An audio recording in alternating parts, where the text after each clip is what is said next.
गांधी जयंती। April 3 रे कौन हुए स्वास्थ्य दिवस कौन हुए स्वास्थ्य दिवस। मार्च रे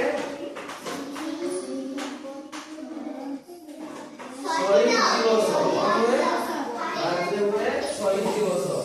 तो माने जान लो समस्ते आम दिवस वर्षर दिवस गुड़ा पालन हुए सब जानी पारलो तो सब किए कहबो देखी अक्टोबर 2 रे कौन पालन हुए गांधी जयंती ना। Very good. और देखिए कि कहलो अगस्त 15 रे कौन पालन हुए स्वाधीनता दिवस नहीं। सितंबर 5 रे कौन पालन हुए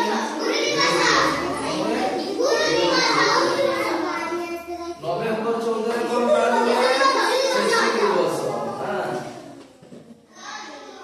मार्च रे कौन पालन हुए मार्च रे कौन पालन हुए जल दिवस कौन पालन हुए। जनवरी रे कौन पालन हुए साधारणतंत्र दिवस ना।